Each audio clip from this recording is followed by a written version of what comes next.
नमो विष्णु नमो विष्णु। ओम नमो वासुदेवाय नमो, ओम नमो वासुदेवाय नमो, ओम नमो वासुदेवाय नमो। जय भोलेनाथ, जय बजरंगबली, जय मा तारा।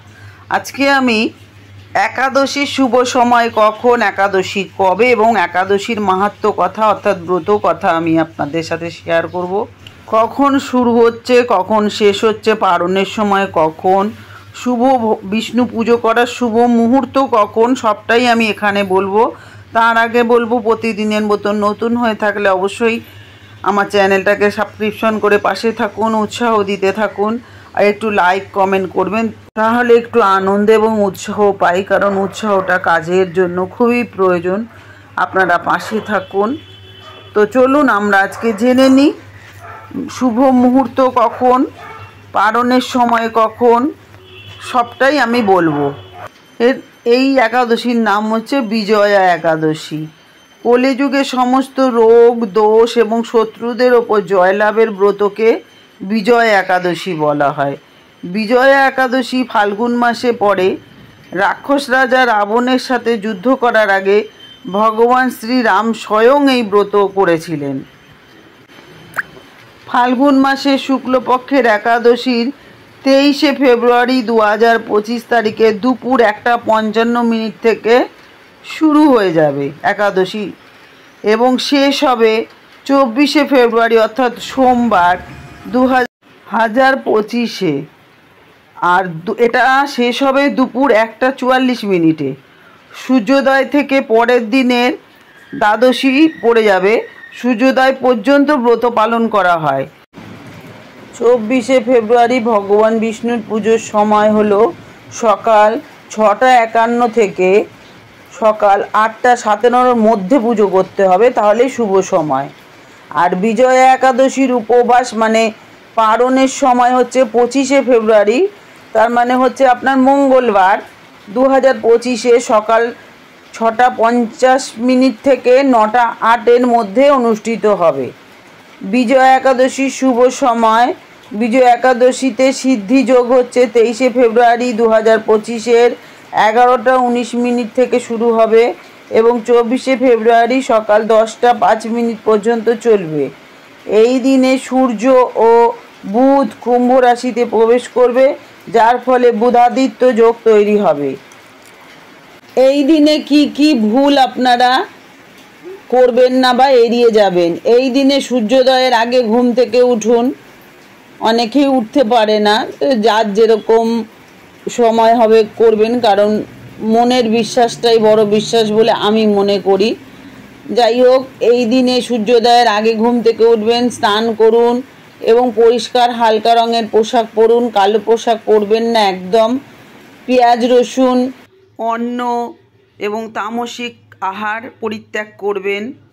সকাল ও সন্ধে অবশ্যই পরিষ্কার জামাকাপড় পরিধান করুন।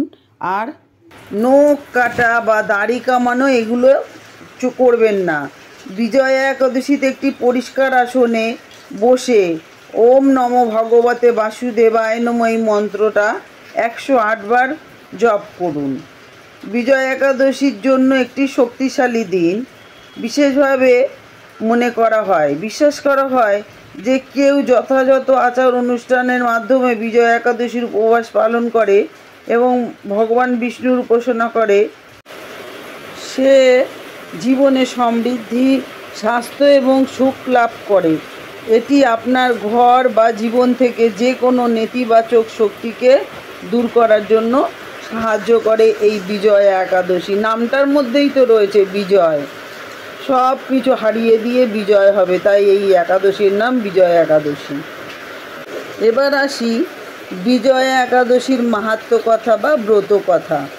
ভক্তি পুরুষোত্তম স্বামী শ্রী বিষ্ণুর পূজা এই দিন খুব ভালো করে করবেন। স্কন্দ পুরাণে এই একাদশীর মাহাত্ম্য বর্ণিত আছে। মহারাজ যুধিষ্ঠির শ্রীকৃষ্ণকে বললেন, হে বাসুদেব, ফাল্গুন মাসে কৃষ্ণপক্ষের একাদশীর মাহাত্ম্য অনুগ্রহ করে আমাকে বলুন। শ্রীকৃষ্ণ বললেন, হে যুধিষ্ঠির, এই একাদশী নাম হচ্ছে বিজয়া একাদশী। এই একাদশী সম্পর্কে একসময় দেবর্ষি নারদ স্বয়ম্ভু ব্রহ্মাকে জিজ্ঞাসা করেছিলেন। তিনি এই প্রসঙ্গে যা বলেছিলেন তা আমি এখন তোমাকে বলছি। এই পবিত্র পাপ বিনাশকারী ব্রত মানুষকে জয় দান করে বলে এর নাম বিজয়া একাদশী। পুরাকালে শ্রীরামচন্দ্র, সীতা ও লক্ষ্মণ সহ 14 বছরের জন্য যখন পঞ্চবটী বনে বাস করতেন, সেই সময় লঙ্কাপতি রাবণ সীতা দেবীকে হরণ করেছিলেন। সীতার খোঁজ করতে করতে রামের সঙ্গে তখন মৃতপ্রায় জটায়ুর সাক্ষাৎ হয়। জটায়ু রাবণের সীতাহরণের সমস্ত ঘটনা শ্রীরামচন্দ্রকে জানিয়ে ওখানেই মৃত্যুবরণ করেন। এরপর সীতা উদ্ধারের জন্য বানররাজ সুগ্রীবের সাথে তিনি বন্ধুত্ব স্থাপন করেন। তারপরে ভগবান রামচন্দ্রের কৃপায় হনুমান লঙ্কায় গমন করেন। সেখানে অশোক বনে সীতা দেবীকে দর্শন করেন এবং শ্রী রামচন্দ্রের দেওয়া অঙ্গুরীয় অর্থাৎ আংটি অর্পণ করেন, যাতে সীতা দেবী চিনতে পারে যে ওটা রামের। তারপর ফিরে এসে শ্রী রামচন্দ্রের কাছে লঙ্কার সমস্ত ঘটনা উনি ব্যাখ্যা করেন। হনুমানের কথা শুনে রামচন্দ্র সুগ্রীবের পরামর্শে সমুদ্র তীরে যান। সেই দুস্তর সমুদ্র দেখে তিনি লক্ষ্মণকে বললেন, কিভাবে এই অগাধ সমুদ্র পার হওয়া যায় লক্ষ্মণ? উত্তরে তখন লক্ষ্মণ বললেন, সর্বজ্ঞাতা আদিদেব রামচন্দ্রকে তার উপদেশ দেওয়ার মতো কিছু নেই, তবে বাগদালভ্য মুনিভার এখান থেকে অর্ধযোজন দূরে থাকেন, তার কাছে এই সমস্যার সমাধান থাকা আবশ্যক। এটি শুনতেই ভগবান রাম মুনিবরের কাছে পৌঁছে আর তাকে প্রণাম করে তার সমস্যার কথা বললেন। ভগবান রামের সমস্যা শুনে ঋষি বললেন, যদি তুমি এবং তোমার সমগ্র সেনাবাহিনী ফাল্গুন মাসের কৃষ্ণপক্ষের একাদশী তিথিতে সত্যিকারের হৃদয়ে উপবাস করো, তাহলে সমুদ্র পার হতে পারবে। এই ব্রত পালনের মাধ্যমে একজন ব্যক্তি তার শত্রুদের ওপরেও বিজয় লাভ করেন। ফাল্গুন একাদশীতে মুনিবরের বলা পদ্ধতি অনুসারে ভগবান রাম সমগ্র সেনাবাহিনীর সাথে একাদশীর উপবাস পালন করেছিলেন। এরপর বানর বাহিনী রাম সেতু নির্মাণ করে লঙ্কা অভিমুখে অগ্রসর হয় এবং রাবণকে জয় করেন। পদ্ম ও স্কন্দ পুরাণে বিজয়া একাদশীর বর্ণনা পাওয়া যায়। যদি কোনো ব্যক্তি তার শত্রুদের দ্বারা বেষ্টিত থাকে, তাহলে তার শত্রুদের হাত থেকে মুক্তি পেতে বিজয়া একাদশীর ব্রত পালন করা উচিত। বিজয়া একাদশীর তাৎপর্য কেবল শোনা এবং পাঠ করলেই মানুষের সমস্ত পাপ ধুয়ে যায় এবং তাদের আত্মবিশ্বাস বৃদ্ধি পায়। যে ব্যক্তি বিজয়া একাদশীর ব্রত করে তার পুণ্যকর্ম বৃদ্ধি পায় এবং সে কাঙ্ক্ষিত ফল লাভ করে। এর সাথে সাথে তার দুঃখও ধ্বংস হয়ে যায়। এই শুভ দিনে উপবাস করলে ভগবান বিষ্ণু ভীষণই সন্তুষ্ট হন। এদিন কি করা উচিত? বিজয়া একাদশীতে আপনি সম্পূর্ণ শ্রদ্ধা আর ভক্তির সাথে একাদশীর ব্রত এবং পুজো করুন। বিশেষভাবে ভগবান বিষ্ণু ও তার বিজয়া বাসুদেব অবতারে পুজো করুন। পদ্মপুরাণের মতো মহান গ্রন্থ থেকে বিজয়া একাদশীর মহিমা সম্পর্কে পড়ুন এবং শুনুন।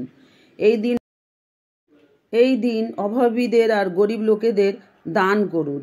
এই শুভ দিন ভগবানের পবিত্র নাম জপ করুন আর ধ্যান করুন।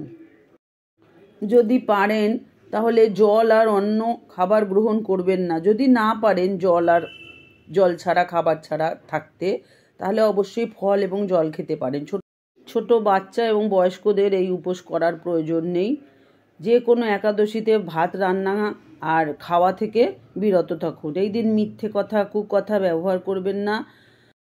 উপবাসকারীরা কারোর ক্ষতি করা উচিত না। এই দিনে একাদশীতে মাংস, মদিরা, যে কোনো ধরনের নেশা থেকে দূরে থাকুন এবং ব্রহ্মচর্য পালন করা উচিত। আর একাদশীতে গরিব এবং অভাবীদের দান করলে খুব ভালো হয়। এই দিন দান ধ্যান করলে অনেক পুণ্য লাভ হয়। এই দিন অশ্বত্থ গাছের কোনো ক্ষতি তো করবেনই না। আর পিপল গাছে ভগবান বিষ্ণু যেহেতু বসবাস হয়, সেই জন্য একাদশীর দিন পিপল গাছকে পুজো করা উচিত, অর্থাৎ অশ্বত্থ গাছ। ব্রত করার লাভ কি আছে? ভগবান বিষ্ণুকে প্রসন্ন করা এবং শত্রুদের জয় করার জন্য বিজয়া একাদশীর ব্রত করা হয়ে থাকে। এই দিনে রীতি অনুসারে উপবাস করলে জীবনের সকল ক্ষেত্রে শুভ ফল পাওয়া যায়। বিজয়া একাদশীতে বিষ্ণুর উপাসনা এবং ব্রত করার ফলে বিজয় পাওয়া যায়। এই ব্রত ব্যক্তির জীবনে সফলতা নিয়ে আসে। বিজয়া একাদশীতে সম্পূর্ণ শ্রদ্ধার সাথে ব্রত রাখার ফলে ব্যক্তি এবং পূর্বজন্মের পাপ থেকে মুক্তি পাওয়া যায় এবং তার মুক্তির পথ প্রশস্ত হয়। এই পবিত্র দিনে ভগবান বিষ্ণুর মন্ত্রের জপ করা হয়ে থাকে এবং কথাও পড়া হয়। এটা ইতিবাচক শক্তি সঞ্চার করে এবং জীবনযাপনের শক্তি যোগায়। বিজয়া একাদশীর ব্রত রাখার ফলে মানসিক শান্তি পাওয়া যায় আর আধ্যাত্মিকতার ক্ষেত্রেও উন্নতি পাওয়া যায়। জয় শ্রী বিষ্ণু। আজকের মতো এই ব্রতকথার গুরুত্ব ও কী উচিত কী অনুচিত মাহাত্ম্য কথা সমস্ত আমি আপনাদের সাথে শেয়ার করলাম। কেমন লাগলো বন্ধুরা অবশ্যই আমাকে জানাতে ভুলবেন না কমেন্ট করে।